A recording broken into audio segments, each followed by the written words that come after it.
এই পৃথিবীতে বাংলাদেশের সবচাইতে বড় দুশমন ভারত। সবচাইতে বড় দুশমন কে? আমরা ভারতকে দেখিয়ে দেব ইনশাআল্লাহ। জিহাদের প্রেরণা নিয়ে যদি প্রয়োজন হয় বাংলাদেশের যুদ্ধ যদি করা লাগে ভারতের সাথে, আর যুদ্ধ করা লাগবে, রাসূলুল্লাহর ওয়াদা আছে। কার ওয়াদা? নাসাই শরীফ, ইবনে মাজাহ, এই ৭৭ দুটি হাদিসের মধ্যে হযরত আবী হুরায়রা রাদিয়াল্লাহু তাআলা আনহু বর্ণিত হাদিস রয়েছে। বলেছেন দুই শ্রেণীর লোক কিয়ামতের দিন জাহান্নাম থেকে মুক্ত হয়ে যাবে। এক শ্রেণী হচ্ছে যারা ঈসা আলাইহিস সালামের সাথে সাথী হয়ে যারা লড়বে আর শহীদ হবে, কিয়ামতে তারা জান্নাতে যাবে, জাহান্নাম থেকে মুক্ত। আর দ্বিতীয় শ্রেণী, ভারতের সঙ্গে একটা যুদ্ধ হবে, রাসূল বলেছেন হিন্দুস্তানের সঙ্গে একটা লড়াই হবে। ওই লড়াইয়ে যারা শহীদ হবে, রাসূলুল্লাহ বলেছেন কিয়ামতের দিন জাহান্নাম থেকে আল্লাহ মুক্ত করে দেবে।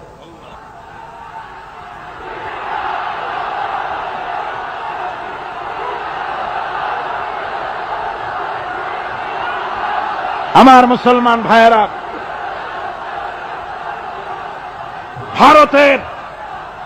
ভারতের জনগণের সাথে আমাদের কোনো বিদ্বেষ নাই, ভারতের জনগণের সাথে আমাদের কোনো শত্রুতা নাই, ঠিক কিনা?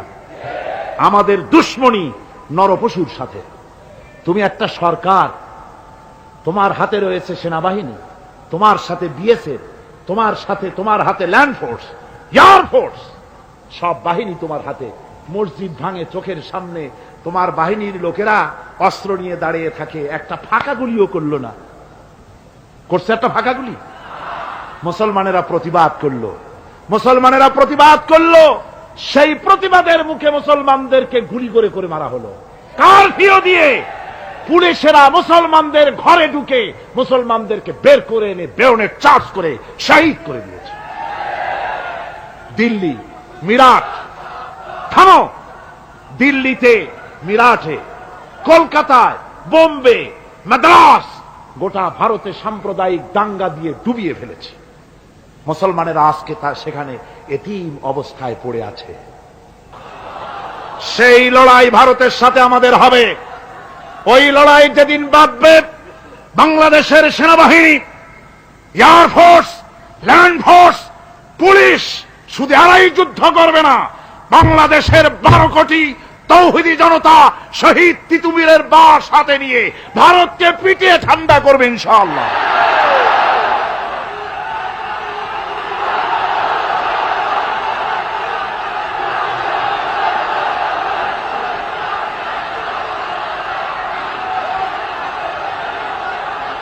আমার দেশে ভারতের মসজিদ ভাঙার প্রতিবাদে আমাদের দেশে একটা হিন্দুও মরে নাই, কথা ঠিক কিনা কন? কিন্তু ভারতে ভেঙেছে তারা বাবরি মসজিদ, আমার দেশের 15 জন মুসলমান পুলিশের গুলিতে নিহত হয়েছে। আমার দেশে হিন্দু মরে নাই, তোমরা আমার দেশে সেখানে আমার মুসলমান মেরেছ। হযরত আব্দুল্লাহ বিন ওমর রাদিয়াল্লাহু তাআলা আনহু বলছেন যে আমি রাসূলের সঙ্গে কাবা শরীফ তাওয়াফ করতেছিলাম, আমি বলতে শুনলাম রাসূল বলছেন, হে কাবা, তোমার কত মর্যাদা, তোমার কত সম্মান, তুমি কত মহান, তোমার কত ইজ্জত।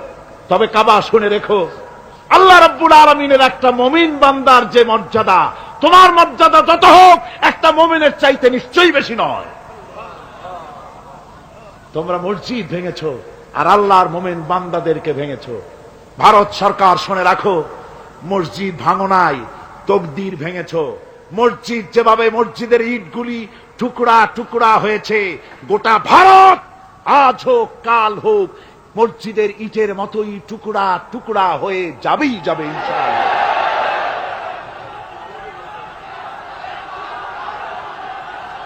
তবে আমার দেশের মুসলমানদেরকে মনে রাখতে হবে, আমরা প্রতিশোধের নীতিতে বিশ্বাস করি না। ভারতের বাবরি মসজিদ ভাঙার ব্যাপারে বাংলাদেশের কোন হিন্দু দায়ী নয়, কথা বুঝতে পেরেছেন? আমরা একজনের অপরাধের শাস্তি আর একজনকে দেই না। বাংলাদেশের কোন হিন্দু ওই ঘটনার জন্য দায়ী নয়। আমাদের দেশে মন্দির 2-4টা ভেঙেছে, আমরা খবর নিয়েছি, এই মন্দিরগুলি মুসলমানেরা ভাঙে নাই, এই মন্দিরগুলি ভারতের এজেন্টদের উস্কানিতে হিন্দুরা নিজেরা ভেঙেছে, মুসলমানেরা ভাঙে না। ভারতীয় দালালেরা বাংলাদেশের সারা পৃথিবীতে সাম্প্রদায়িক সম্প্রীতির ভাবমূর্তিকে ক্ষুণ্ণ করার জন্য এই কাজ তারা করেছে। নরসিংদীতে, আরে মিয়া থামো না, নরসিংদীতে সেখানে দেখা গেছে গভীর রাত্রে কাপড়ের দোকানদার হিন্দু ঘরের সমস্ত কাপড় চোপড় সরাইয়া নিজের দোকানে আগুন দিতে গিয়েছে, পুলিশ তখন তারে ধরেছে। ভারতের 5 গোলামেরা হিন্দুদের দিয়ে এই কাজগুলি করাইছে, কোন মুসলমান মন্দির ভাঙে নাই। বাংলাদেশ গোটা বিশ্বের বুকে সাম্প্রদায়িক সম্প্রীতির সহস্র বছরের উজ্জ্বল দৃষ্টান্ত। আলহামদুলিল্লাহ পড়ে। তার কারণ হচ্ছে আল্লাহর নবী বলেছেন সংখ্যালঘু মুসলিম এলাকায়, সংখ্যাগরিষ্ঠ মুসলিম এলাকায় সংখ্যালঘু অমুসলিম যারা, তারা হতেছে পবিত্র আমানত। ওই আমানতের কেউ যদি খেয়ানত করে, অর্থাৎ অমুসলিমদের পরে যদি কেউ অত্যাচার করে, তাহলে আমি নবী মুহাম্মদুর রাসূলুল্লাহ সাল্লাল্লাহু আলাইহি ওয়াসাল্লাম কিয়ামতের দিন আল্লাহর দরবারে মুসলমানদের বিরুদ্ধে মামলা দায়ের করব। এই জন্য আমরা সবচাইতে পরধর্ম সহিষ্ণু জাত। আমার ভাইয়েরা ভালো করে মনে রাখুন, ভারতের বাবরি মসজিদ সহ এখন তারা আর অন্যান্য মসজিদও ভাঙ্গা শুরু করবে, প্ল্যান নিয়েছে, ভাঙতেছে। তাজমহলকেও তারা ভাঙবে, অন্যান্য মসজিদও ভাঙবার পরিকল্পনা নিয়েছে। ওরা যদি মসজিদ একটা ভাঙতে ভাঙতে আল্লাহ না করুন সবগুলিও যদি ভাঙে, বাংলাদেশের একটা মন্দিরকে আমরা ভাঙতে দেব না। এর নাম ইসলাম। এর নাম কি? ভারতের সাম্প্রদায়িক দাঙ্গা বাঁধিয়ে মুসলমান একটা করে করে সব মুসলমানও যদি তারা মেরে ফেলে দেয়, আল্লাহর কসম বাংলাদেশের একটা মুসলিমের গায়ে আমরা হাত দিতে দেব না। এর নাম ইসলাম। এর নাম কি? আপনারা যদি কখনো শোনেন যে কোন এলাকার কোন লোক মন্দির ভাঙতে যাচ্ছে অথবা হিন্দুর বাড়ি আক্রমণ করতে যাচ্ছে, সাথে সাথে তাকে ধরে থানায় সোপর্দ করবেন। রাজি আছেন? কারা রাজি? হাত উঁচু করে দেখান। আলহামদুলিল্লাহ, হাত নামান। এই সাম্প্রদায়িক সম্প্রীতি বাংলাদেশে অতীতে ছিল, এখনো থাকবে ইনশাআল্লাহ, ভবিষ্যতেও থাকবে ইনশাআল্লাহ। বলেন ইনশাআল্লাহ। আমাদের শত্রু, আমি বারবার বলছি, হিন্দুরা শত্রু নয়, শত্রু হচ্ছে ভারতীয় এজেন্ট যারা, ভারতের দালাল যারা, ওরা আমাদের দুশমন। ঠিক কিনা? তারা বাংলাদেশের স্বপ্ন এখানে বসে দেখে, পত্রপত্রিকার মাধ্যমে, টিভির মাধ্যমে হাজারো প্রচেষ্টা তারা চালিয়ে যাচ্ছে ইসলামের বিরুদ্ধে। সুতরাং ইসলামকে জমিনে টিকিয়ে রাখার জন্য চাই সংগ্রাম।